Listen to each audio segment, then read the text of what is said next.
Views and opinions expressed in this podcast and on our social media accounts do not represent that of the entire death industry. While we make every effort to ensure that the information we are sharing is accurate, we welcome any correction of errors, comments, concerns, or suggestions. Privacy is of utmost importance to us. All people and places mentioned in this podcast have been changed to protect the families we serve. This podcast should not be used in any legal capacity whatsoever. The information, opinions, and recommendations presented in this podcast are for general information only. Any reliance on the information provided in this podcast is done at your own discretion.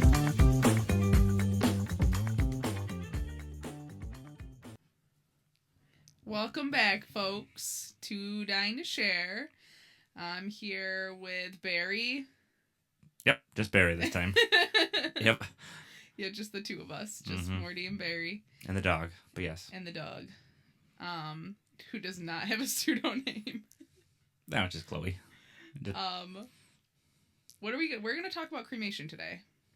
More the crematory. Yes. Specifically. Well, and the cremation process. Yes. As well. Because, as we've talked about in other episodes, everything is going cremation. Mm-hmm. It seems like it's happening more and more. I think our state is over 50% for sure. Yeah. I think it was in the mid-2000s, I think it was. Yeah, I mean, even more west, it's like almost 80%, isn't it? Yeah, I think so. But I know for our area, it's going up and up and up. And thankfully, we did build that crematory in 22. So we got a couple of years now. But yeah, we've talked about it again or in the past, but it's hurting a lot of cemeteries and funeral homes, and which I get it. I mean, it's cheaper, obviously, and for religious reasons and things like that too. But it is affecting the industry big time. Huge. And it's not slowing down.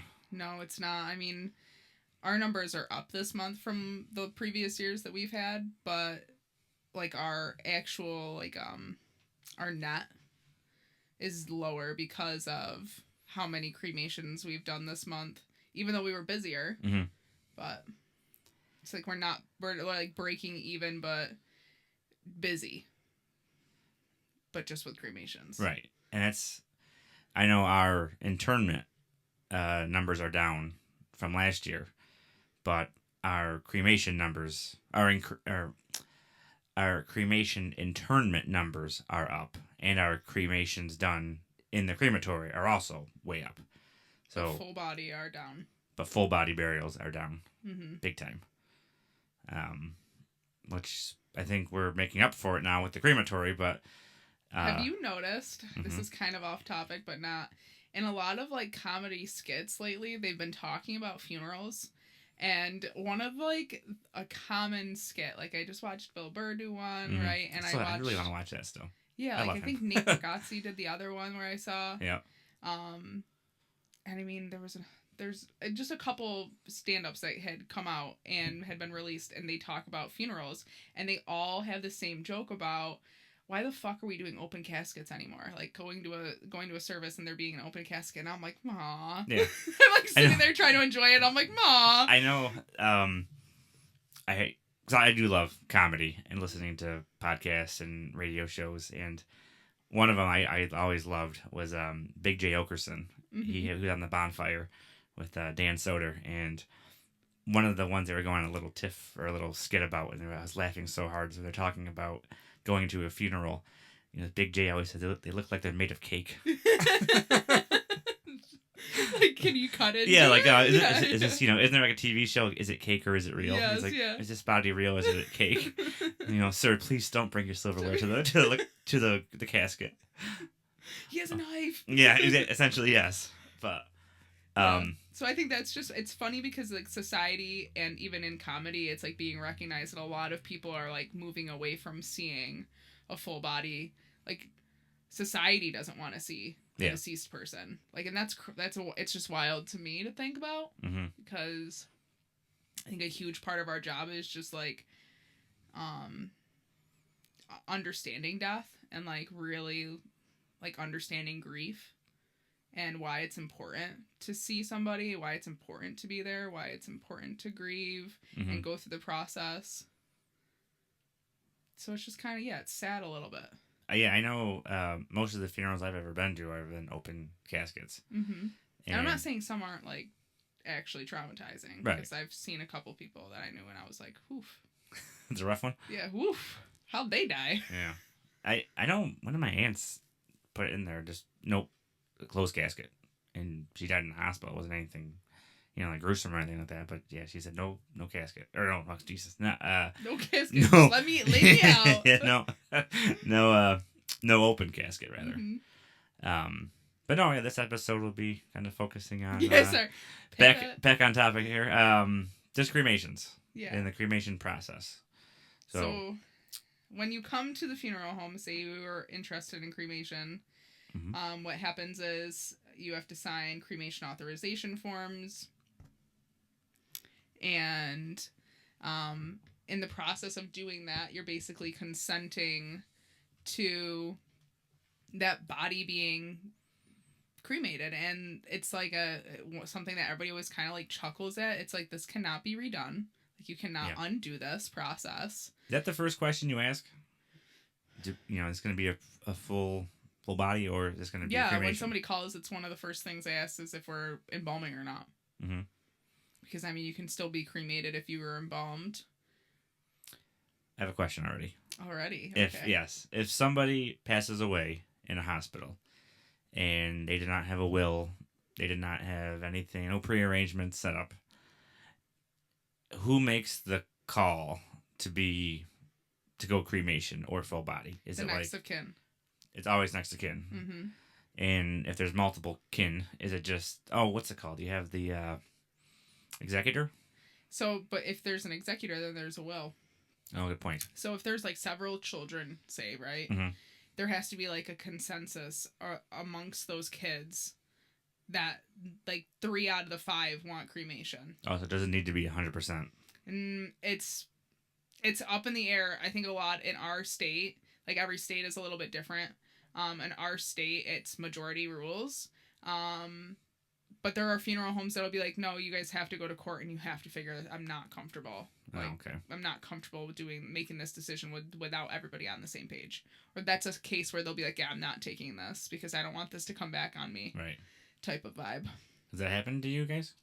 It's happened a few times where the siblings were like in disagreement about cremation or not, but they ended up kind of coming to, or like if they're estranged, right? Say there's a daughter that's been taking care of the person that is deceased, and then she's like, yeah, my sister is like giving me a hard time about this, blah blah blah, and it's like, well, you're the one that's been there, and like clearly your parent is like comfortable with you making these decisions. But usually in that case, like, there is a will, there's something in place, which is another side topic is, everybody at some point, especially if you have kids, please go get a will. Yeah, I think we've said that, and I think we'll probably continue saying it each episode. Please, just do prearrangements. Yeah. I don't know what's going on around here locally, but we have gotten so many calls this month of people saying, I want to do my prearrangements. I've done so many sales of, pre-need. We had one family, I think it was a grandmother passed away, and like every single family member, every aunt and uncle, like related to her, came in and bought like 1 or 2 graves. Like, yeah, I just want to get it over with. I want to just have everything planned.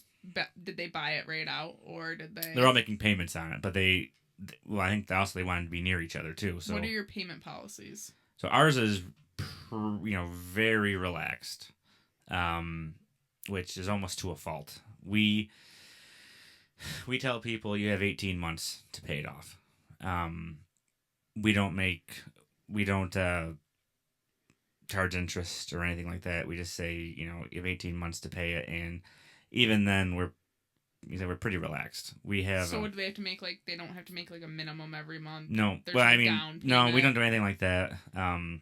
We try to work with the families. We've had certain people come in and they'll give us like $15 a month, and that's gonna be it's gonna take well over 18 months. Well over 18 months. We see you every month, and you keep coming in, and you're consistent. It's not gonna be 18 months, but we'll let it go. Yeah.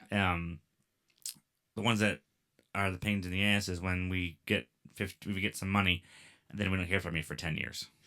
And I know a couple of years ago, before I started, they put something in the paper saying these are all of the quote unquote like delinquent ones, and if you don't come forward, the cemetery can reclaim them, and with no refund. Ooh. So we got some people coming in, and some didn't, and we sent letters to any address we had on file, or made phone calls, any phone number we had on file, and if we didn't hear anything back, then we waited an extra month, and this is all through the state too. We all got the okay from the state. We just didn't go rogue and do it. Yeah. And we've taken some back and sold them again. And I'm waiting for the day when someone comes in and that's not we tried everything in our power, and we put them all in their folders. You don't give them. Do you give them the deed to that grave? We only give you the deed when it's paid for. Painful. Yep. Other policy is that you can't be buried until the grave is paid for, obviously, and we don't put a headstone up until both graves are paid for. So if someone they're making payments on a single grave, but they put a foundation order in, we say, well, no, we're not gonna do that. We usually contact the monument dealer and say, hey, just so you know, they haven't paid, so we're not doing this one. So, and they say, okay. I know we have one of them locally that will call the family and say, well, stop paying me, pay the cemetery, because that's more important right now, is to getting the grave paid for. Don't pay for the stone until the grave's paid for. Mm-hmm. But that's kind of a rare. Most people are good. They come back. But some are a little lax on that. But our policy is 18 months, which I think is very generous. Yeah. I know our neighbors do, I think, a year, and they have like monthly payments, and you get like a little book that says how much you're going to be, this month you're going to pay this and what the balance is going to be, and like a regular, like almost like a loan. Yeah. Yep. But we're much easier going. Yeah. It's in my opinion. Yeah. So you come into the funeral home. Yep. Go back on topic again. Yeah. Yes. There's a cremation authorization form that has to be filled out in our state that is basically the next of kin or the agent, right? Which I had to explain to somebody today.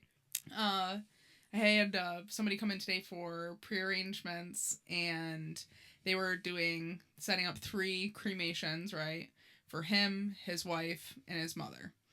And I was like, so for you and your wife, obviously one of you is probably going to be having to deal with being alone, right? I was like, do you guys have children? He's like, no kids. And I'm like, so you're going to have to designate an agent to sign off on whoever's cremation is the last person. Like if you pass away first, your wife can obviously be your next of kin and sign off on your cremation. But who will be hers, right? If you have no next of kin, does she have siblings? Does she have a really good friend that's younger than her and will probably outlive her? If not, I would suggest getting a lawyer that would be able to be a designated agent, because you need somebody to sign off on these cremation authorizations. You cannot get cremated in our state without somebody having an agency form with the power to allow you to be cremated, because it is irreversible. Right. So, and a lot of people, I've had one guy, he was like, well, why can't you do it? I'm like, because the state won't let me. Oh, really? I mean, that kind of makes sense. Funeral directors can't be an agent for... Yeah. I understand. I mean, that makes sense. Which is stinky, because for some people, they don't really have... they don't have friends, or they don't have next of kin, and some people can't afford a lawyer. So this guy was really struggling on finding somebody to be his agent. Man, what a sad... It was really sad, and I could, do nothing. Yeah, not... I wouldn't say a sad life, but man, you don't have anybody? Yeah, that's how... It is sad. He was an only child. His parents had already passed away. Jeez. No cousins. Oh my god. Sheesh. He seemed like a difficult kind of human too, so it didn't seem like he had a lot of friends. Didn't have a lot going on. Didn't have a lot of friends. So, so you come in and you sign the cremation authorization paperwork, fill out the information for a death certificate, we get the burial transit permit, the cremation authorization forms, which is 4 pages in our state. And there's initials, signatures. We talk about if your loved one has a pacemaker, because if they have a pacemaker, it has to be removed. Which they always remove them, right? There's never any left in the crematory? Never. No, you guys have never done that. No. Yeah. Yeah. I've never heard of a funeral director doing that. No, because you've all been told there's pacemakers, and you've all removed all of them too. Listen. No, I'm with you. I'm not. Yeah, you guys always do them. Always remove them. Continue. So anyway,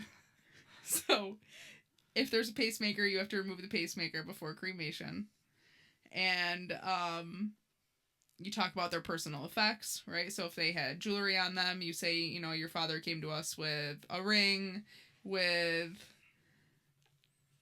a necklace, like whatever jewelry was there. And do you want that to be cremated with them, or are you looking to have that returned back to you as the family? You're going to talk about what type of cremation container that body is going to be going into, because the body has to be brought to the crematory in a container, typically made of cardboard, but it could be a casket if you're feeling bougie. Yeah, talk about a waste of money, but we can go down into that later. Well, it depends too. Like, are they being viewed before? I don't know. That's why rental caskets are a thing. Which, that makes sense. But I know you just don't like it because it takes forever to cremate. Well, I also think it's just a waste of money. That's just me. There's so many things that I could literally tell you right now. What a waste of money. Oh, I know. But it just seems like... well, either way. We're going off topic a little bit again. Everybody has their own preference. But you could have... you could have a casket as your cremation container, but typically they're cardboard. Sometimes they're like a cloth covered. You can't do sheets, though. No. And then after we receive the burial transit permit, we take all of the paperwork to the crematory with the body in their cremation container. How do you pick the crematory? How do I pick the crematory? Or does the next of kin pick the crematory, or does the funeral director pick the crematory, or... The funeral director usually picks the crematory because they're the ones, like, giving you the options, right? In our area, there's, like, 3 that are in driving range, right? One is quite a distance away. Another one is relatively close. And then you guys are the closest. For me, it's really about proximity.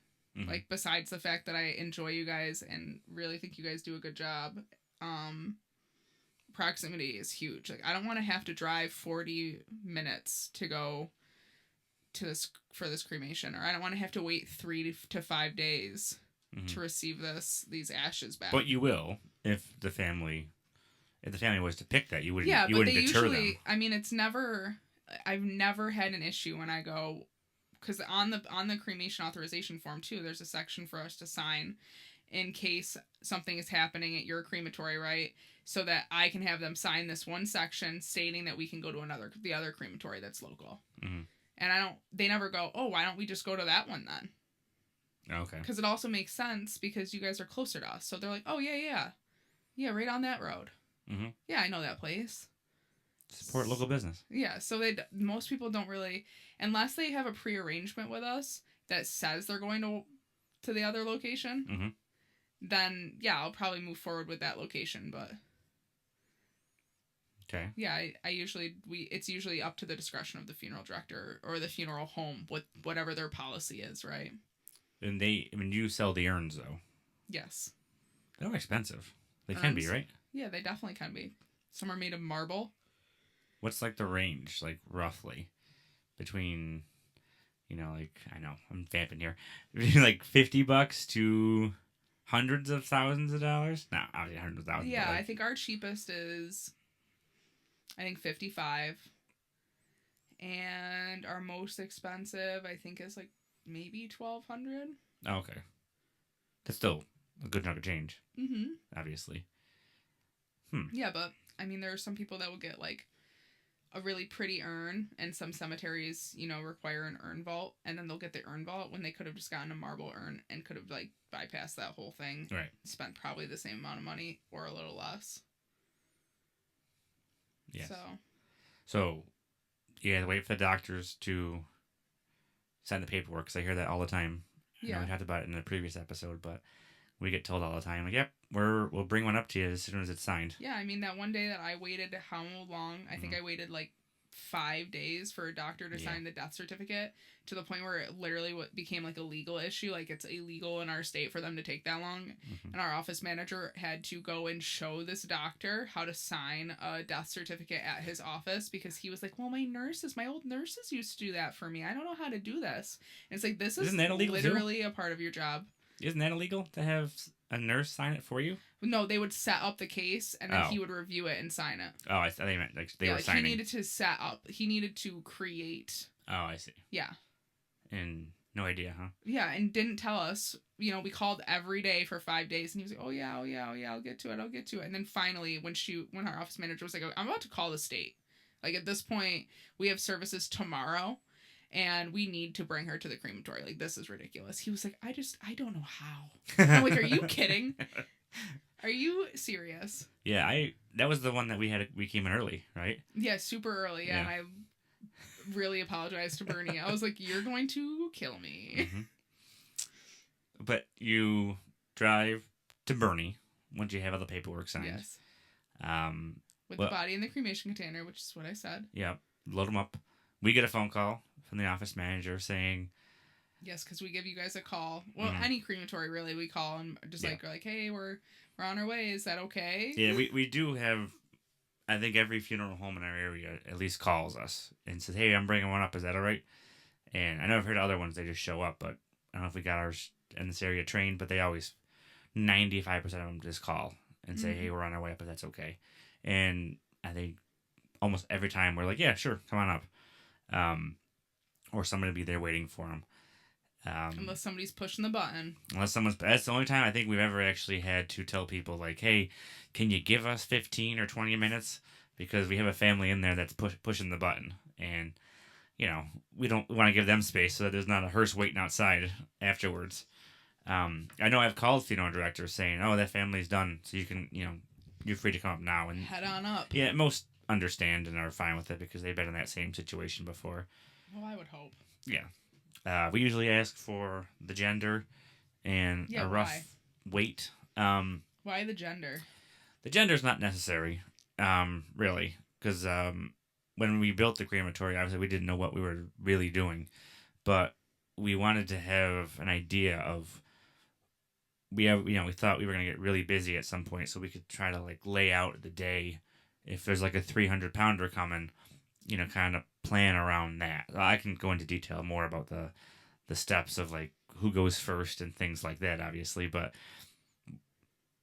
the machine that we have, you have to like set up a couple of questions, like some pre-filled out items, and one is the weight range, the gender, the container it's in, and what number case it is for the day.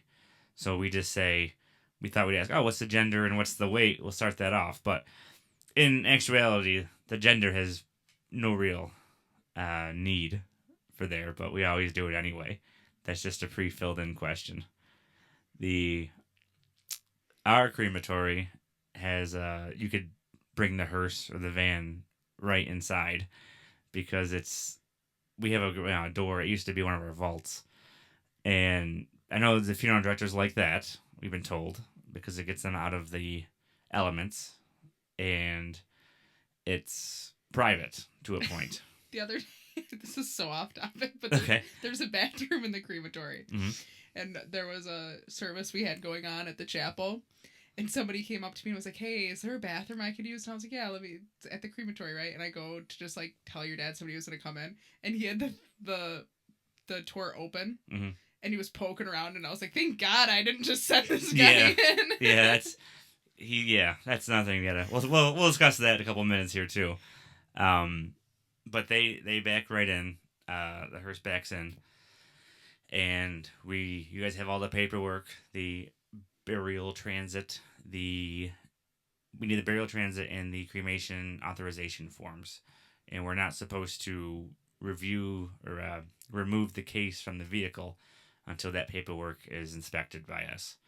Along with, we have to look at your license, your actual funeral license, funeral director license, which we always do. Undertaker card. Yes, we look at that too. And we get that form, and there can't be any open spots, any blanks, because if there's blanks, we're not supposed to accept it because there's too much room for interpretation, like open interpretation. Mm-hmm. The deceased is brought in, and we immediately sign a number. So ours is the abbreviation of the cemetery, and then whatever number case that is. We don't. We've only been open for a couple of years now, so we're still on like 1,000 and something. I know other crematories, especially the one in the area, they reset every year. Oh, really? The number, yeah. Ours is continuous because we're like, we don't want duplicate numbers. That's the way we set it up. So down the road, when we get to like, I think it's like 9,999. I don't know if they can do 10,000 and more, but we're gonna do like case 0001A, and then dual. And then everything will be A. Yep, and then B, and then C, and then so on and so forth, and then eventually like AB. But that's gonna be a long, long, long ways away. Do you think you'll still be here? No, I'll be dead. I'm sure by then. I would imagine, at least. Optimism. I mean, that's a crazy number. So the paperwork looks good. We make the funeral director sign a body delivery form that they sign for. We have to make them sign it for every burial of a full body and the cremation as well. So that basically the cemetery is taking custody of the deceased from the funeral home. That's also mandated by the state. And we have just, it's set to either a full body burial or you check a box for cremation. They sign that. We have 2 tables that have scales in them. We wheel them over to the back of the hearse or the van, bring the deceased over, and drop them onto the scale. That'll obviously weigh them. Mm-hmm. And once we have a record of the weight, then we enter it all into, we have a giant logbook that tracks what time the deceased came in, what time, what kind of container it is, who's the funeral home, who's the funeral director, where they passed away. I'm trying to think of other ones there. The type of box they're in. Have you ever had like a container that isn't cardboard or isn't a casket, like something else? We've only had cardboard and wood. We haven't had anything else, thankfully. The time that the body is... Why thankfully? Explain to the folks. So, cardboard is just the easiest, because it's just cardboard. But it breaks so easy. Well, there's different levels of it, we've learned. You never realize how resilient cardboard is until you're burning it and you want it to go faster, and it takes a long time. But we'll have, obviously the retort is pretty toasty in there, and it'll be a couple hours, and there's still pieces of cardboard in there that we are trying to get to go away. But going back, we have this log book that is mandated by the state. We have to fill that out. That's usually when after the funeral director leaves. So now it's just the deceased in the crematory. Fill out the logbook. If it has to go into storage, we have storage racks that are labeled, A 1 2 3, and then B 1 2 3, C 1 2 3. Exciting stuff. Yeah. But we have another form that we fill out that tracks wherever the body goes and what time. So if the state ever comes back, we could say this is where the individual was at any given time. We have kind of been... We were kind of scared to death by the state when we first started because we had multiple meetings with the state, and they were basically saying, like, God forbid someone comes back and says, this isn't my grandfather. This wasn't his ashes. Like, he, this isn't him. I just know it's not him. The state will have to do a full investigation on us, and we have to show them why this is that individual. So we set up that wherever the body goes, it's tracked and time stamped and everything so that there's no confusion. Have you ever had anybody come back and say that? Knock on wood, we have not. There's been no issues with that so far. But when we have that number that we assign to the individual, we have a metal disc that has that number stamped on it as well. And when the body is delivered in the cardboard box, we tape that disc right to the lid of the box, so you can't screw it up. We even get a Sharpie and we write some information on the ends of the box, like where the head is, where the foot is, the weight, the funeral home, and the individual's last name, and the ID number for that individual case. That's written on the box in multiple spots so that we don't ever misplace them or anything like that. We also went the extra mile, and we have a cork board that's gone out that kind of is like a summary of where everybody is. So we have a little cork board that has A1, A2, A3, and we just put like a 4x6 card underneath it with the person's name and everything, so that it marks if John Doe was in B2, we put on the board he's in B2 so that we don't lose it, and put his folder on a little rack that's labeled B2 so that all his paperwork is in the right spot, so it can't be misplaced or lost or any of that stuff. I'm on a roll here. So afterwards, in backtrack even more, we have to get certified to even run the crematory in our state. We're one of the few states where you have to attend a class in person. You're not allowed to take it online. And it's only offered, I think, twice a year in our state. So it fills up pretty quickly. It's a 1-day course. It's about 8 hours long. How much does it cost? It is $500, $450, I want to say. But I believe that's with CANA, which is the Cremation Association of North America, I believe. It's put on by them, so you have to pay for the CANA membership. So Bernie is going to be the first one to have to repeat the class. I was going to say, how often do you have to repeat? It's good for 5 years. So when we were building the crematory for our application, I believe you needed to have somebody who was certified. I don't know if it was mandated or just looked better that somebody was already certified. So he took the class before the thing was even built, before he'd even seen a retort, and before he even saw a cremation. He was technically certified to operate one. So he actually wasted like 2 years of his 5 years because the application had to be accepted and then it had to be built. So 2 years of his was not even used. I'm losing 1 year from mine because I got certified the year after, so we're staggered. And after you pass the class, or after you sit through the class, you have like 30 days to take a test.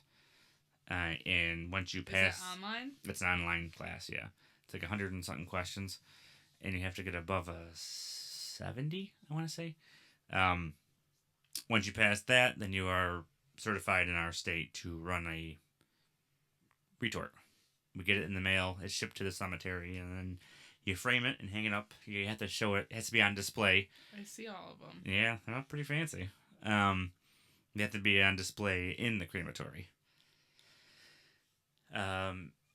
You're taught, for efficiency reasons, that the heavier cases go first, like in the morning. Because if you're putting them in a cold machine, this might sound wrong, but it's kind of the way we were told, is the human body is just a giant candle. Because fat is just fuel, obviously. So if you have like a 300 pounder and you have a 120 pounder, you put the 300 pounder in the cold machine. I'm sorry, it's just funny how you're saying 300 pounder, 120 pounder. Like we're talking about cattle. Yeah, look, I have a little draw there. But you want to put it in a cold machine so that the machine will be the cremation will be, quote unquote, under control. Because there can be grease fires. Essentially, it could be a grease fire if you put someone who's too big in a already hot machine. It's going to produce smoke, and the machine can't keep up with the amount of smoke that it is producing.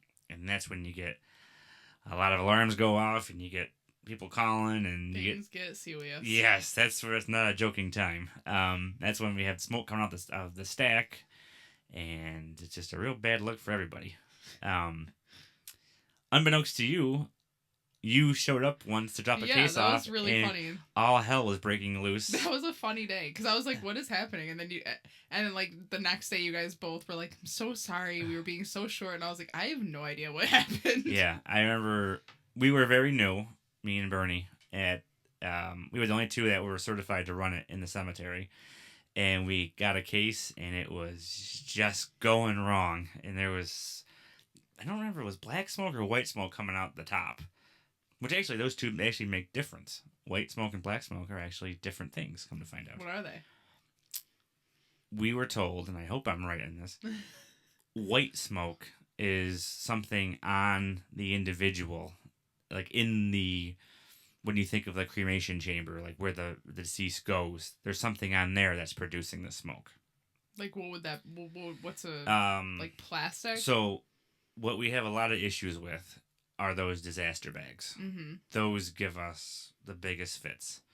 There's different levels of disaster bags, but the highest level, it's like a vinyl. It's like rubber, isn't it? It's just like super thick plastic. Yeah. I don't even know. So we've had, because those bags can like hide us the smelliest smells. And liquids are all kept in there too. Mm-hmm. So we found that out the hard way. When we put them in there, and we didn't know it, they never told us, which I don't really blame you. It's just kind of, it's probably normal. You don't? Oh my It's gosh. normal. Yeah, I know for once. It's not your guys' fault. I'm gonna say no, Dad. Because you guys are just perfect, aren't you? We got all the alarms going off, and we were like, what the hell's going on? We didn't know what to do, and there was I think it was this smoke coming out the top, and we eventually got it to calm down. And when we opened it, because we had to actually open it throughout the process to check on it, there was all blue flames, because it was like rubber burning. And I was like, we were like, what in the hell is going on? So that makes a difference. But going back to it, the heavier individuals go first, then the lighter ones, to keep it under control, we'll say. Roughly, this is kind of the number we use, every 100 pounds is an hour. That's just the cook time, I guess you could say. But that's roughly what it translates to. So if you're like a 300-pound person, that's going to be at least 3 hours in the chamber. Cooking. Yes. They'd be cooking for at least 3 hours. Yes. That's at least And what's that. the temperature? So for our state, the only temperature that is regulated is the secondary chamber, which I never actually went back to that. The black smoke is when the secondary chamber cannot keep up with the amount of smoke produced. So the main chamber where the individual goes, as all the flames goes, that smoke, it produces smoke. It is forced down beneath the retort. It does like a horseshoe tunnel, basically. It goes a horseshoe, and that's where the baffles are, and there's different things to disrupt the air, and it reignites it. After it's reignited, it goes out the stack and into the atmosphere. And if you do it right and everything's under control, there's no smoke, because the smoke is, like I said, reignited. Mm-hmm. That temperature is more important than the temperature where the deceased is. That temperature in our state is 1,600 degrees. Okay. It's got to be a minimum of that. Our machines are set to 1,650, so that there's 50 degrees of play. So you don't want it right at 1,600, because the temperature goes up and down throughout the whole process. Within 10, What's 15. the highest you've ever seen it?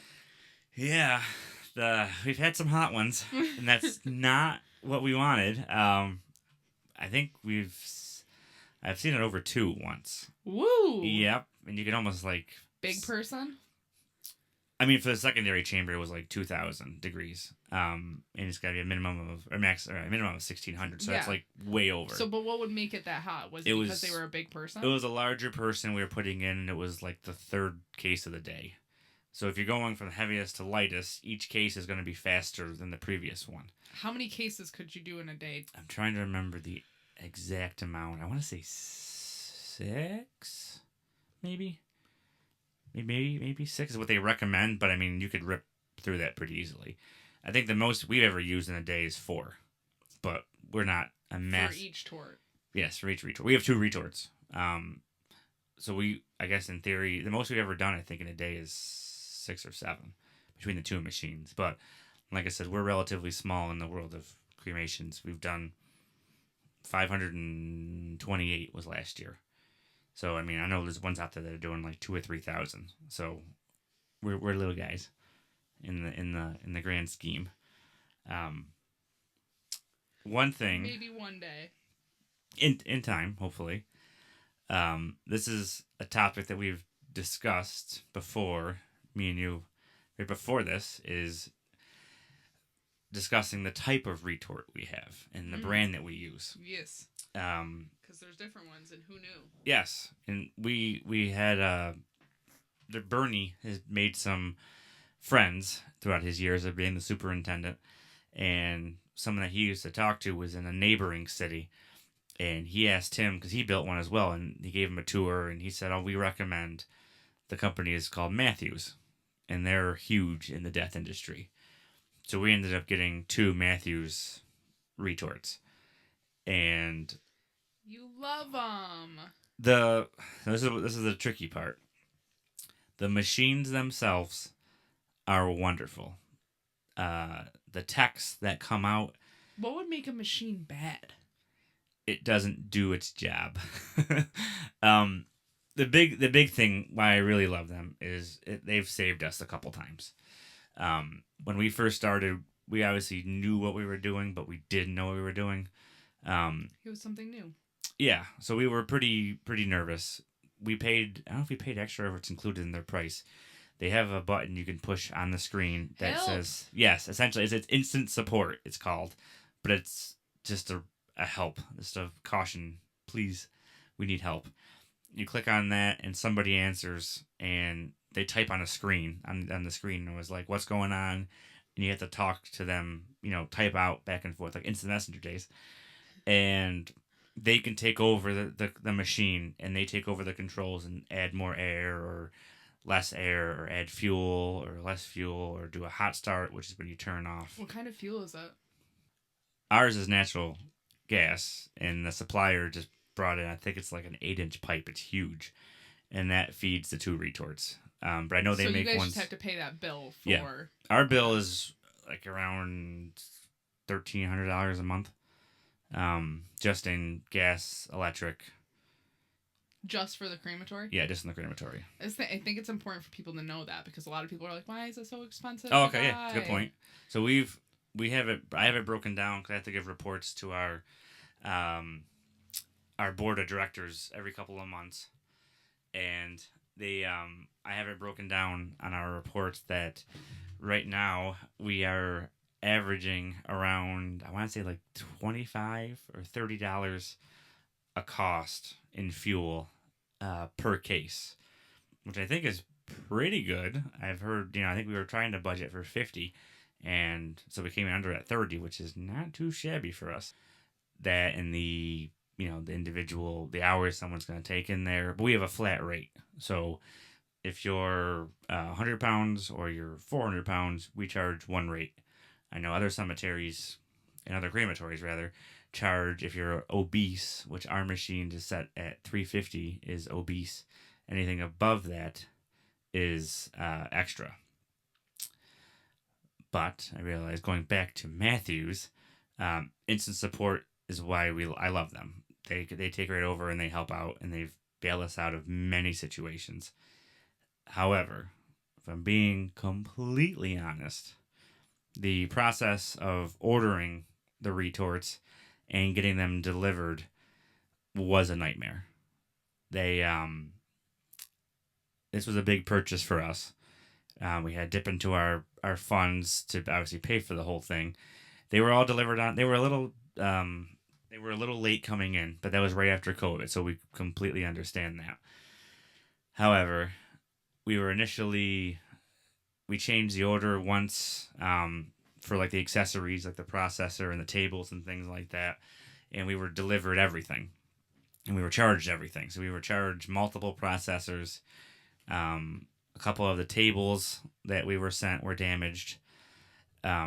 We kept asking for an itemized list of what was sent, what was received, and they could The never tables provide it. inside the tort? No, the tables that have the scales in them that weigh those, the like machine things. Yep, they were damaged. A couple of the processor was broken. Was a wheel was broken on that. So I don't know if that was their mistake or the shipping. But either way, Do you have more than one processor? no. We changed the order a couple times. So we initially bought two processors. Type of one's like a filter, like you filter on one side and then you process on the other side. And they found out later that they make one that's 2-in-1. We said, "Oh, let's just change ours to the 2-in-1." They said, "Oh yeah, no problem. It's a good idea. It'll save you some money." Then they shipped us everything. They shipped us all three processors. So we had to ship them back, and that was kind of a nightmare.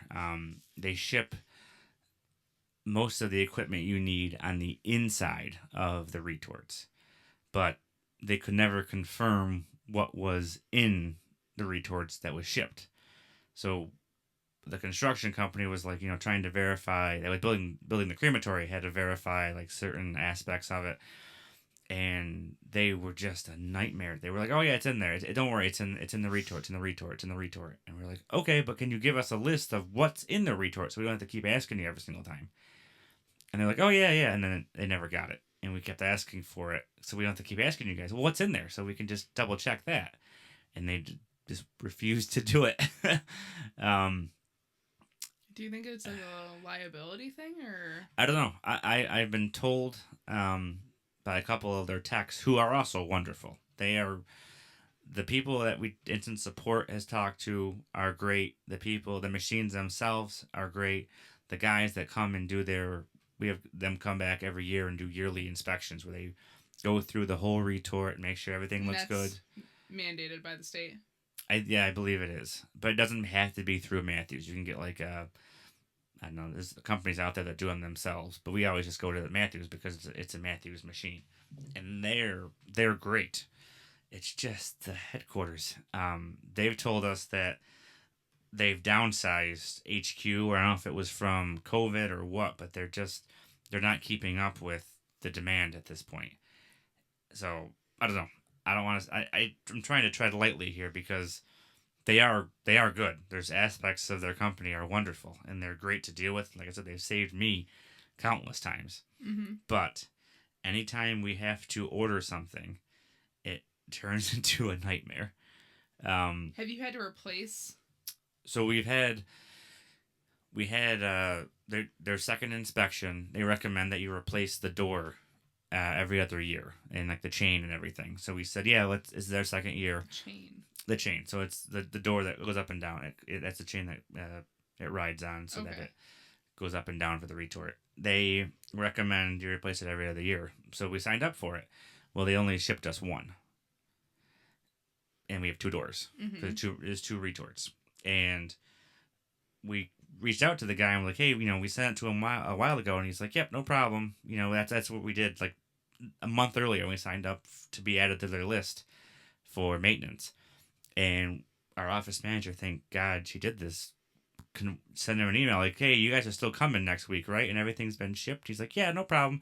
I'll get the chains shipped. Well, he priority overnighted it. And we had to pay for it. And we're like, well, no, why are we paying for your priority overnight? You could have shipped it to us ground months ago.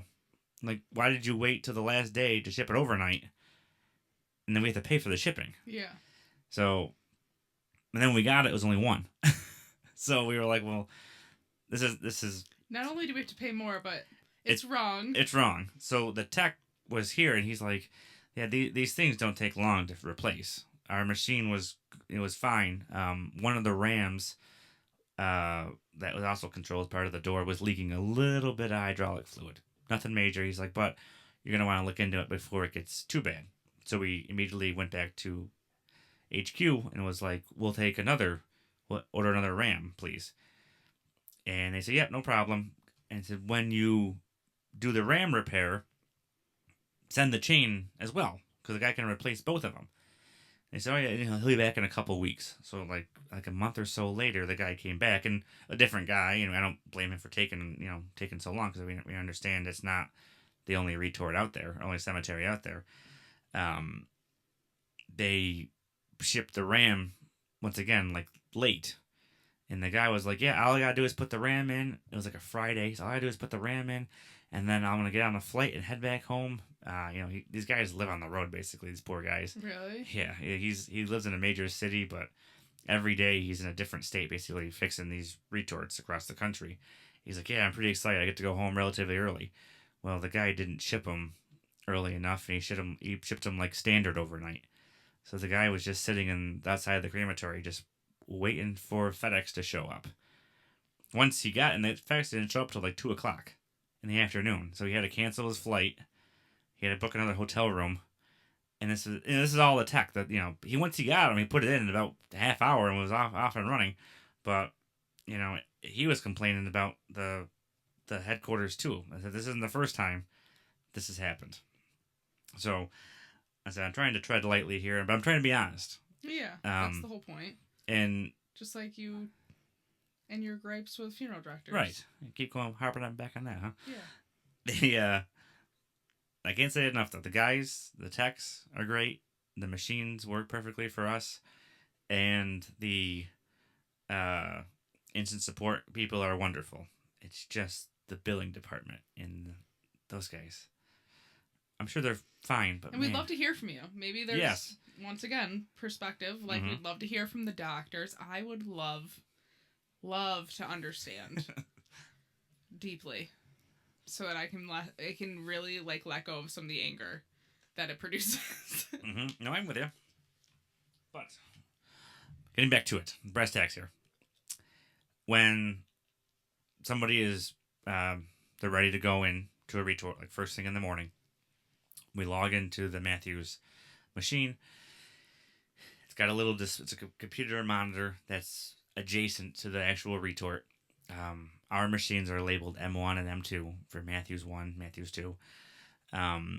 And we type in the information, and it's basically you have small, which is 0 to 99 pounds.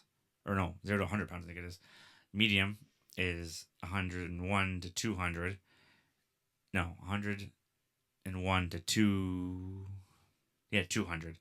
Large is 200 to 349, and then 350 up is obese. So if you have an obese one, you do that one first. You have to put that in a cold machine, because if you don't, it could go horribly awry. So what is considered obese? Anything over 350 for the machines.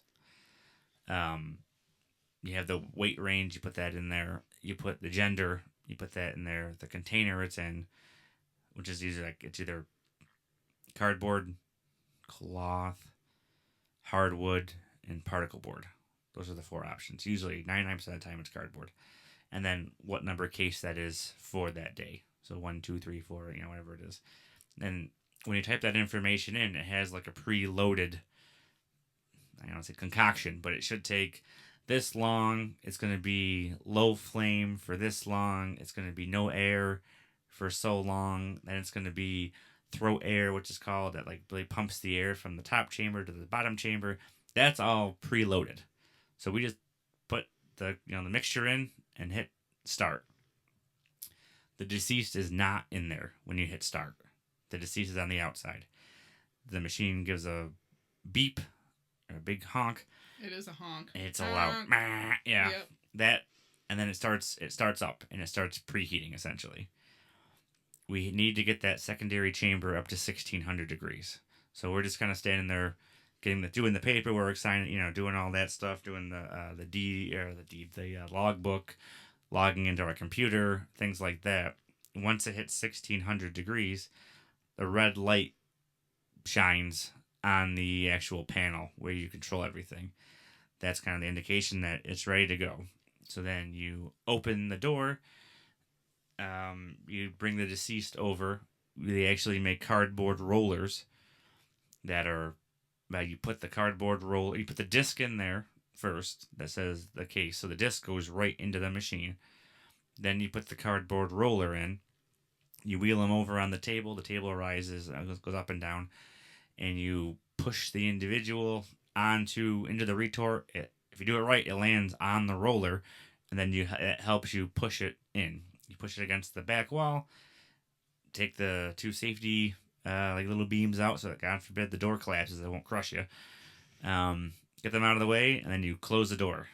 And now the deceased is in there with the secondary chamber. It's going to decrease in temperature. It's going to probably drop to like 15, 20.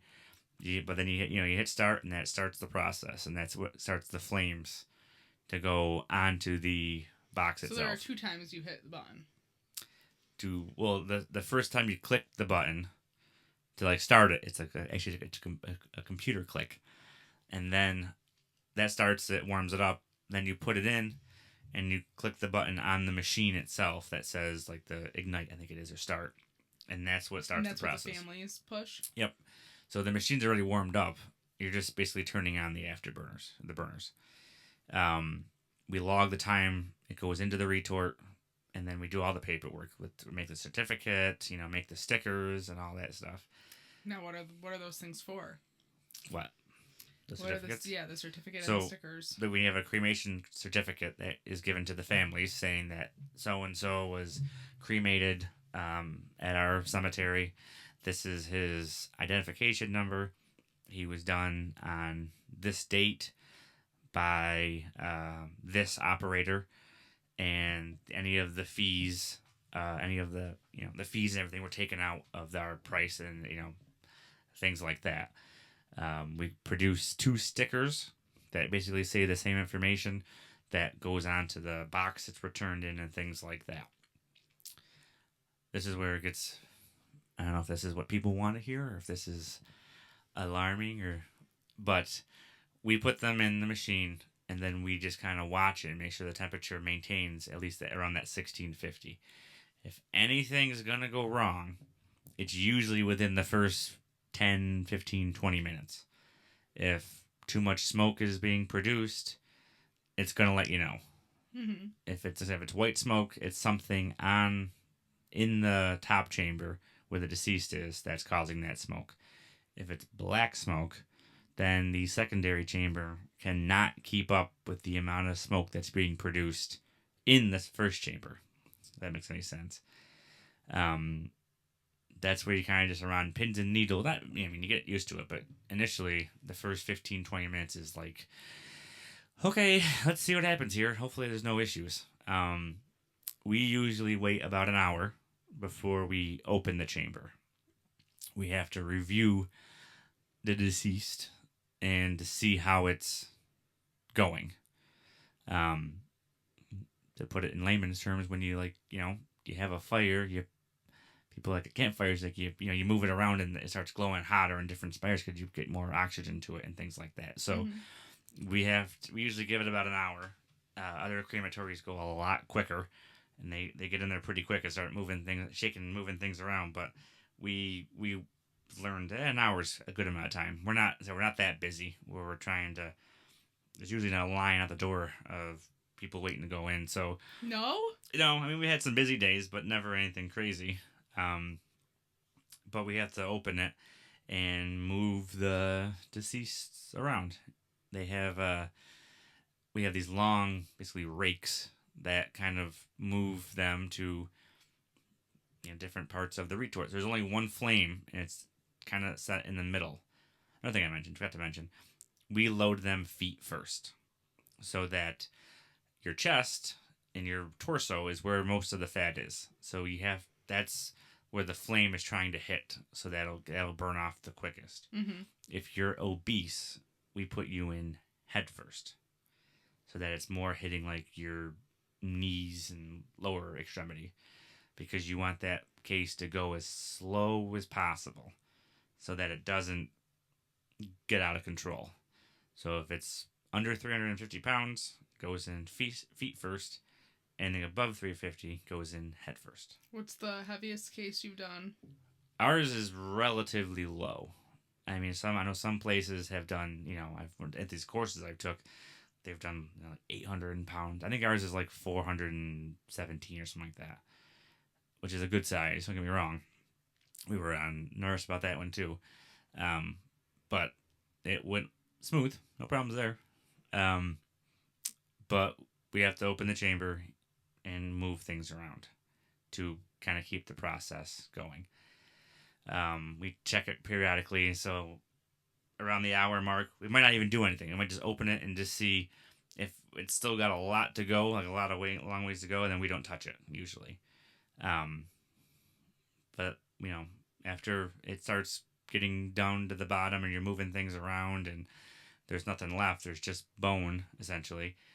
Now all the cardboard's gone, you hit cooldown, and the retort turns off, and it just pumps oxygen into the chamber to start the cooldown process.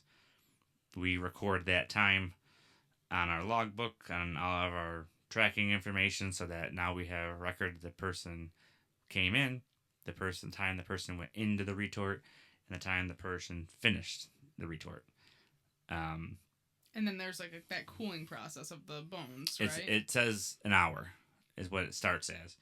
We've kind of learned, maybe I don't know, we're not in a major rush. So once the top chamber gets into like the 700s temperature wise, I'm pretty comfortable with raking them out.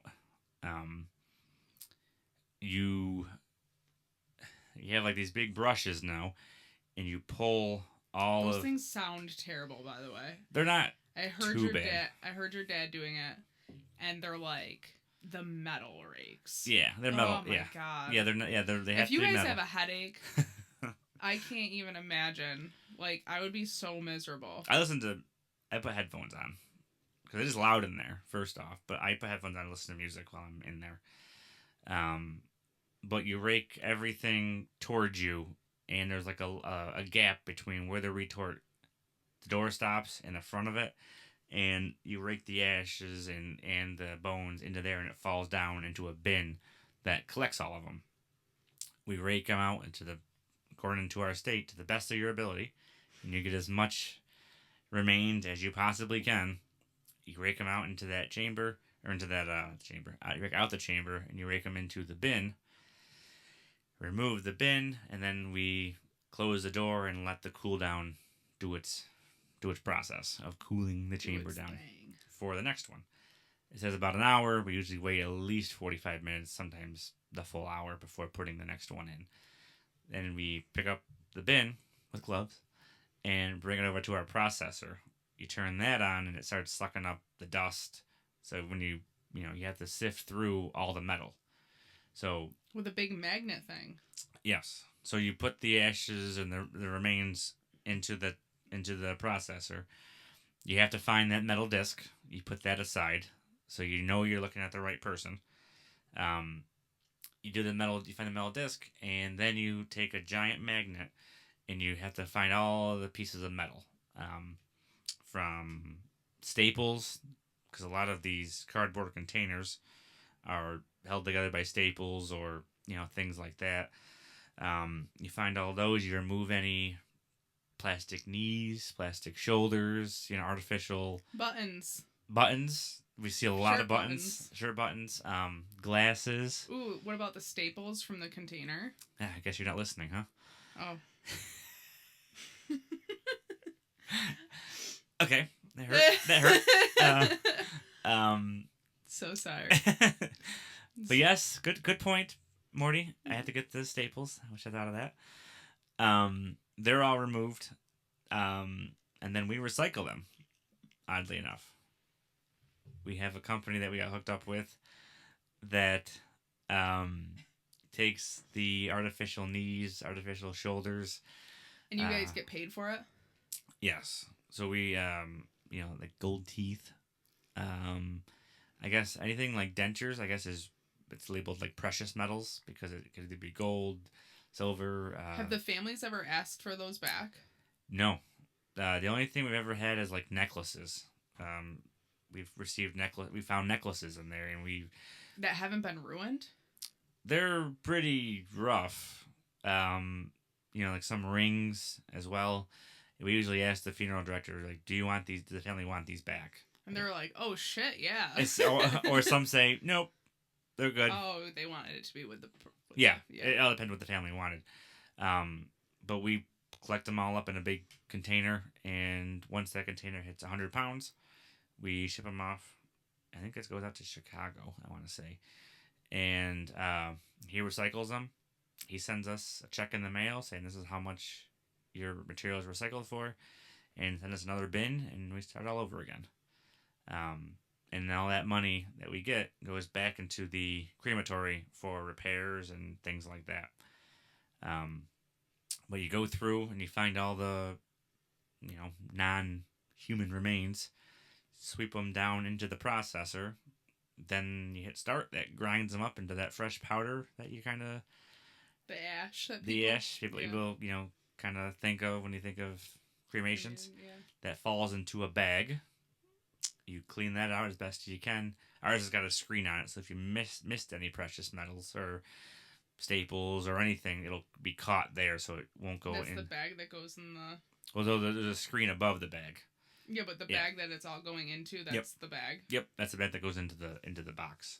So we any material we missed, we collect from it, remove the bag,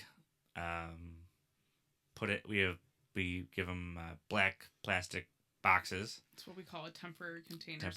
Yeah. We drop those in there. I had a family actually ask me once. They called and they were like, "I just need to understand.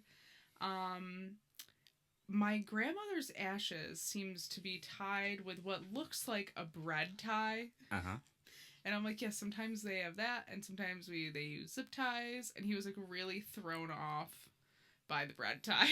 Yeah, so we don't use bread. We don't use those bread ties. We use little zip ties. So once we remove the bag, we put the bag in the temporary container, and then we take that disc that I mentioned that has a number on it. It's got a hole on the top of it, and we just twist the ashes around tight. Put the disc on there, run the zip tie through it, zip tie it down, so that basically is one of the that's the real way to figure out whose ashes those are, is what does that disc say on the bag itself. Put that into the container, seal it up. We clean the bag with a little cleaning solution because it's dusty in there, I'll be honest. Put a sticker on the front that says the name, the ID number, and the day it was cremated. And then we put a little gold seal. A little gold seal on top. So that's a little way we mark it that this container has not been opened since leaving the cemetery.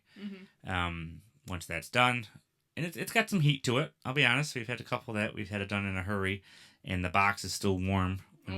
When we toasty. Yes, we bring that and the paperwork we've all done down to the office. The office manager processes it with the check that the funeral home gives us. Puts the certificate, puts a little seal on it from the cemetery because that's the official one. Makes a copy of it. Puts the last sticker that we made on a little envelope that seals the person, that's given to the families, or given to the funeral director, who I'm sure gives it to the families. Calls the funeral director and says the remains of so-and-so are ready to pick up whenever you're ready. And then it goes on a little table that waits for them to be picked up. And signed over. And then yes, when the funeral director comes to pick them up, we have a little receipt, a little, we call it the cremains release form. It's basically stating that we are releasing the ashes to the care of whoever it might be. You don't need to be a funeral director to pick up. In our state. It would have been good to mention this a while ago that you have to be a funeral director to drop off the case to us. Yes. You have to be a funeral director. You can't be a worker of a cemetery. You have to be a licensed funeral director. A worker in the death field. Yes. I know I mentioned we have to look at your license, but we're not allowed to accept them if it's not a licensed funeral director. That individual, when they're done, are picked up by the funeral home, and then that's it for us. And that process from start to finish is, if no one's there, depending on the wait, it could be 3 hours, 4 hours. If you guys get audited by the state, what are the things they're going to be looking for? So our state is they have to get yearly. We do yearly inspections. They're surprise inspections, and they just show up and say, "Hey, we're doing your inspection this year, so let's see the crematory." They come walking in, and a lot of it's just cleanliness. That and the paperwork are the two big ones. So if the retort's not in use, they'll open the door, and they have flashlights and say, "Oh, you have to clean a little better because there's still, some particles here." I mean, they understand there's going to be some ash remains in the retort, that are just going to be there because you can't get everything. Why can't you get everything? Because you can't really crawl into the machine. I mean, the retorts are a pretty large unit, so you're just using a rake. So, I mean, I would say we're getting 98%, if I had to put a number on it, of the remains. But you can only get so much with the brushes and everything we have. So, I'm just being honest, you're not getting 100%. Mm-hmm. Well, I mean, another good thing to talk about is what we were talking about earlier. What happens when there's glass in a container and it melts and forms to the bones that are remaining? So we have seen that where people have like glasses, or we see people who are cremated with like pictures of their family, and don't do it. From the cemetery's point of view, don't do it. Because that glass is going to turn to liquid. And it doesn't evaporate. No, it's just going to be a big glob. And we're not going to see that until we remove it from the retort. And at that point, we're mixing it up and moving things around. There's going to be bone fragments stuck to the glass blob, that we are going to have a hard time getting out. And honestly, we're not going to get all of it. Mm-hmm. So that 98 goes down to 94. I don't want to put a number on that, but yes, there's we've seen some weird things come out of the retorts. We had a funeral director, I signed off. He's like, "Hey, is it okay if his golf club is in there?" And I'm like, no. And he's like, "Oh, I told him I would bring it." I'm like, "Yeah, but can you remove it?" He's like, "Yeah, if you want me to." I'm like, "Yeah, let's remove that," because I mean, golf clubs are just, metal. Yeah, I mean, it's not gonna go anywhere. It's just gonna be a glowing rod when it's done. So the other thing I thought of too is they all have rubber handles for grips, so that's just gonna melt, and that will probably evaporate, I guess, over time. But that's gonna be a mess. I'll bring up the pacemakers again. What? They're supposed to be removed by funeral directors. Some don't, or some forget to, or they can't find it. I've been told a lot of times too. Mm-hmm. So we'll be sitting there. We put it in, and we're kind of waiting, and there is an actual explosion in the chamber, like a boom. It has a battery. Yes, what if somebody had a watch on? That's same thing. That's a small battery, though. Oh, okay. I mean, those pacemakers were they lithium batteries? I'm assuming. I don't know, but they blow up, and we've had times where the door is just a hanging piece of it kind of hangs, but it's all brick on the inside, and the outside's metal. With that explosion, that door opens for like a split second, but then smoke comes pouring out of it for a half a second, and I've heard retorts get damaged. They can be damaged from these because there is a sizable explosion in there, and we've had some of them. A funeral director drop them off and was like, "Yeah, the family told me it had a pacemaker, but I couldn't find it." So I'm like, "Did you look?" Oh yeah, I looked everywhere, couldn't find it. I'm like, "All right, well, thanks for your honesty, but could you look harder next time?" And sure enough, boom, blows up. I'm like, "Thanks." Other crematories have a list. Yeah, we haven't gone that far yet. Yeah, I've heard about it. There's like a naughty list or whatever you want to call it. That how many times they've blown up. But what's the end game there? Is it just to hold people accountable? I think. Because you guys are so receptive to negative comments. Well, I mean, I think some people are. Yes, some. You're scoping. Yeah, but broad statements. Mm-hmm. Some funeral directors can be a little sensitive. Mm-hmm. So There's also like a battery. I don't know what it is. It's like in the back of a person. not a pacemaker. I don't know because the pacemakers are on the heart, which is not on the back. And it's like I understand how we are expected to remove that. Flip them over. How flip the body over? I don't know. I don't know, but as a crematory operator, please remove them. Mm-hmm. I had one guy, and he's a very nice funeral director, and he was like, "This family told me it's not exactly a pacemaker, but it does like a reading, so that they can get like the stats from her heart." Was this my boss? No. Okay. It was a different one. He goes, it's like a scanner, and it kind of says the reading. He goes, I looked. I've never heard of it before, and I've looked, and I've looked, and I've looked, and I can't find it. And he goes, I don't know if it's a pacemaker. I have no idea if it's going to blow up on you. I'm sorry, but I cannot for the life of me find where this thing is. Mm-hmm. And I was like, I believe you, because, you know, he's a really good guy. So, and he's told me before and I do believe him that he did look. And I don't remember if it blew up or not, but he was like, I never heard of this before. Yeah, it was very similar. My boss had like a case like that too, where they were explaining like some reading thing, and he's like, a pacemaker, and they're like, no. And it like sits like towards the back of the body. Okay. I don't know. It was very weird. Yeah, I don't know. But I don't know if it blew up or not. It might have. Now that I think about it. I don't know. But we've found, I'll tell you some fun things. Obviously, like necklaces and stuff like that. And we always ask if they want it back. A cell phone. I think that was a mistake. Does it survive? No. There's a lot of pieces of it, but I know it's a cell phone because there's still a big screen on it, and there's like, circuit boards and things like that. Scissors, and for like you guys use for tools. Oh, like ours? Yes. Oh. What are the scissors called? Where they're not actually scissors, they just kind of like clamps. There you go. Atlanta. Some of those. Obviously, like some people, I'm like, holy shit, they got a lot of stuff going on now. A lot of metal.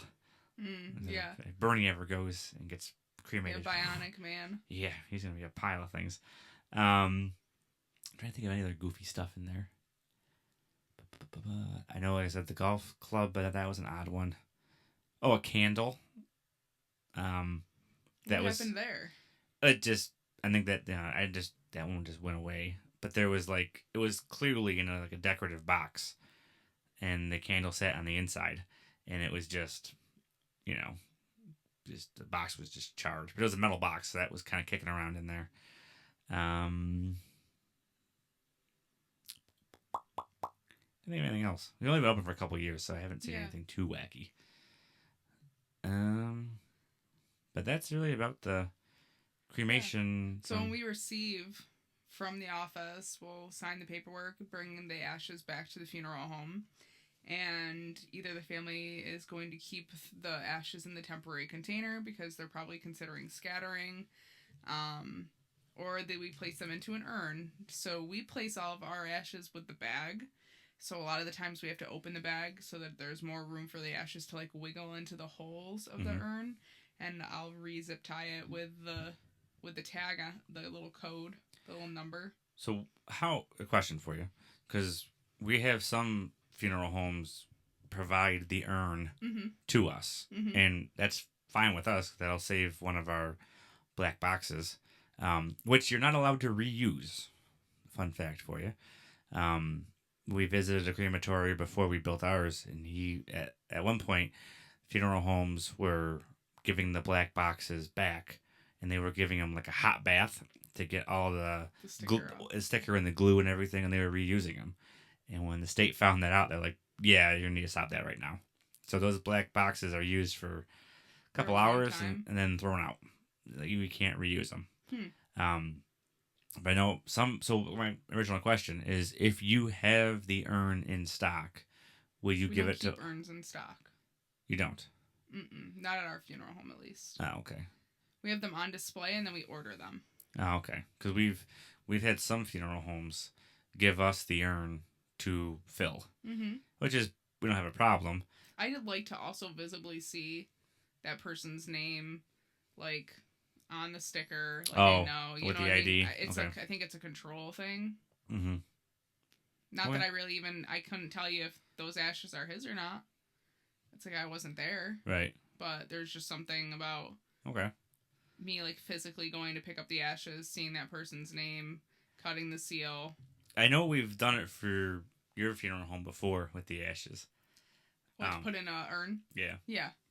I think it was because it was a deadline again. We had to get it done before a certain time because I think they took them right from. We've gone in early. Yeah. Well, recently with that one case right. that you were like, why don't you just drop off the urn? And I was like, well, it's a chest, so. Oh, okay. Yeah. Remember, you were like, oh yeah, it doesn't really happen. I'm like, yeah, I'm just gonna place the temporary container into the urn chest because. So there's another thing I forgot to mention.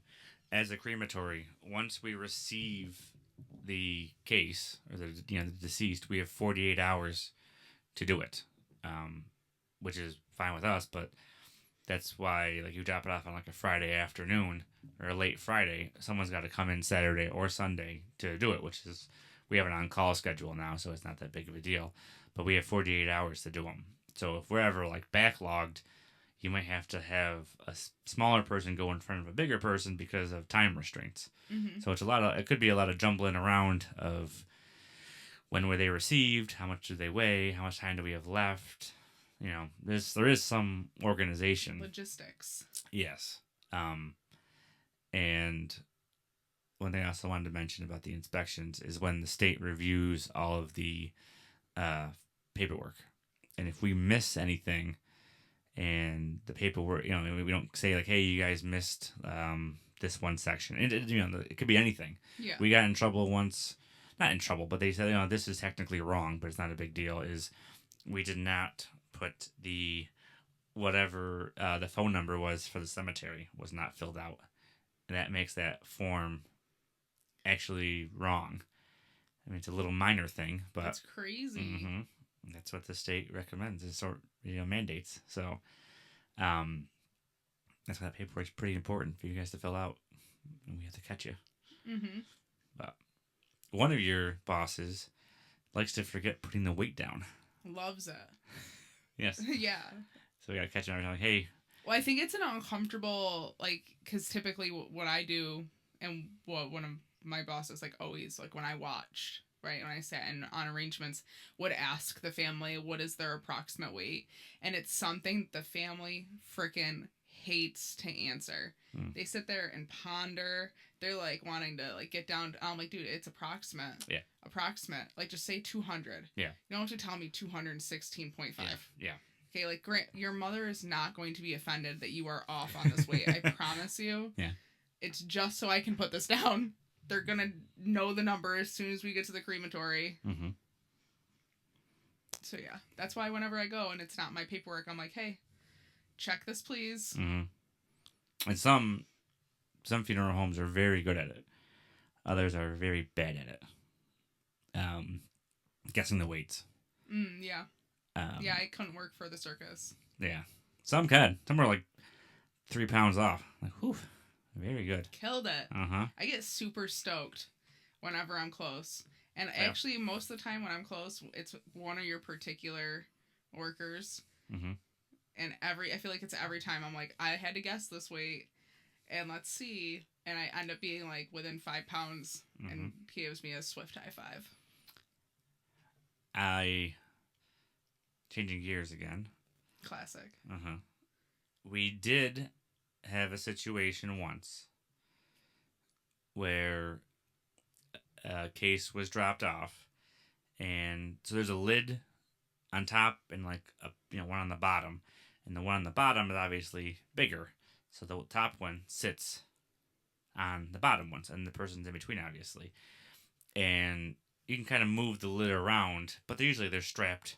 Mm-hmm. There's a big strap going around the whole box, and we found, we're not allowed to open, by the way, not allowed to open the container without a funeral director present, which is A-okay with us. I don't want to open that at all. But there's a gap, and every now and then you can you can kind of move it back and forth. You never see anything, but we did find garbage Trash. to a point. Yes. Yeah. It was it wasn't a garbage bag, but it was a garbage bag box. So it might have been like hefty. And I remember being like, what the hell? Like, to me, that individual should lose their license and never be allowed to be a funeral director ever again. Well, this particular individual, I know who you're talking about because he does this. Mm-hmm. And, yeah, he shouldn't have a license. Right.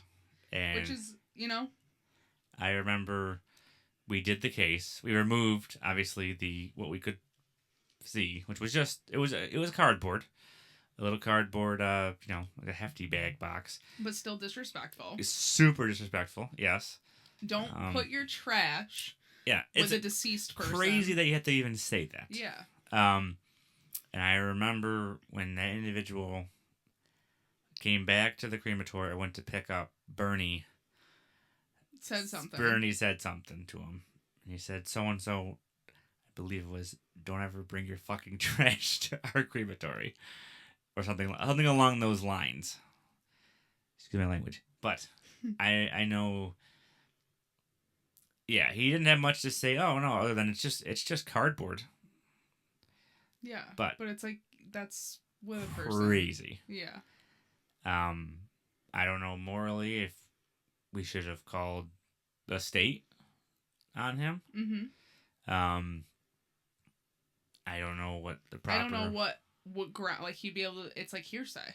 So, that's true. We can refuse a case. Yeah, absolutely, because there's... For any case. Any reason. We could just say...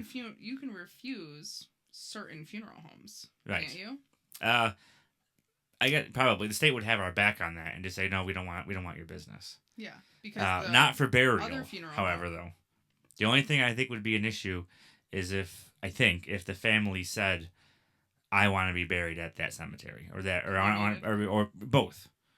I think if the family decides, we have to.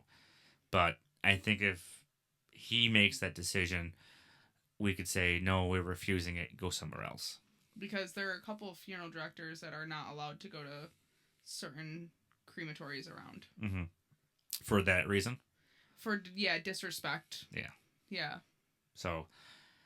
And not necessarily to the deceased, but like also to the workers of the crematory. Yeah, that makes sense. But that's just a little. I'm trying to be honest and give you some of the negative things, and it's something that you would. Well, I mean, I was literally just taking care of a family. Like, we're not gonna sit here and act like there aren't people in the death field that are peaches. No, yeah, of course, and I talk a lot of trash about funeral directors, but there's anything else. There's good ones and there's bad ones, and there's bad cemeteries. There's good cemeteries. There's bad crematories, and there's good crematories. Yeah, like I just took care of this family. We had the burial at your cemetery, and one of the main reasons this community, I actually learned, I don't know if you know this, why they wanted the casket opened at the cemetery was because they were like fearful of it being, the body being like swapped out or somebody not being buried, right? It's not their loved one being buried. Okay. So that's one of the reasons why they wanted the caskets opened at the cemetery. And I asked why, like what put that fear into the community, right? And it was a local funeral home that they had heard in our area. Yeah. Oh, in like that community's country of origin. Yeah, like in our area, like that they had brought the wrong person to the cemetery. Really? Yeah. Yeah, tell me who that is. Yeah, later. Okay, yeah. I never heard that. Although I'm sure you could guess because once you get a reputation. Yeah, once you get a reputation and you are upholding that reputation, that's the thing. Is like you can change your reputation. Right. It takes time. Yeah. But like continue to do it. Yeah. We did have this once. So we're not allowed, like I said, to open the box. So we're really trusting you guys to have your shit together to make sure this is the right individual. Yeah, just like the ashes. Right. Like sometimes I'll get ashes back and I'll be like, this guy was a tiny little man. Mm-hmm. And he's got a ton of ashes. Mm-hmm. And I look at you and I side eye you like, we always say fat burns off. So whenever like, oh, this guy weighs 400 pounds, it's gonna be so much ash. It doesn't make a difference because that all goes away. It's bone density. It's bone density and height. You know, we did this guy who was near 7 foot, and we used 2 containers. We actually had to buy. We didn't. I know we were real close to using 2 containers. We had the oversized. So, and after that individual, we had to use multiple stickers to keep the lid closed. Because we didn't know any better. So since then, we bought extra large. We have our regular black boxes, and we bought an oversized box just in case. Great. I remember the first time I got one, I was like, "New boxes?" You're like, "No." This individual, yeah, and it's not the weight, it's the height and the type of bones, basically, density of the bones. So what I was getting at with trusting funeral directors to bring the right person is these boxes. Some of them are labeled. Most of them are usually have the head labeled, and then they have the last name at least on the box. We had one come up, and actually no, I'm wrong altogether. We'll edit this all out. That was for a burial. They brought the wrong one. Brought the wrong body. Yeah. See? Yeah. So I guess this community wasn't too far off. But they never even made it up the hill. They pulled in, and they went back. It was we call it drop off. There was no family coming, no nothing. But they brought the wrong individual, and I obviously we wouldn't know any better. Yeah. This was just I guess an honest mistake, but. Well, I mean, even coming out, right? When we get into the cemetery and you're like, okay, we need to go down head first. Yeah. We need to go down foot first.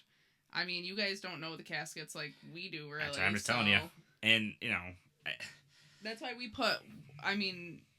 we always put our caskets in a certain way, so I know exactly how we're coming out every time. I know, so for the paperwork, another reason why it's important, I mean, I will say it's about one of your bosses there. Why I almost wish he would at least take a guess, because that's one of the signs that you have the wrong person. So if you write down 120 pounds and the person's 315, right there I can be like, let's stop. Who's in here? Mm-hmm. Is this the wrong paperwork? Is this the wrong case? Mm-hmm. Something's wrong. Luckily. Yes. We're pretty good about putting people in their containers. Yes. No, I mean, yes. And labeling their whole name. Yeah.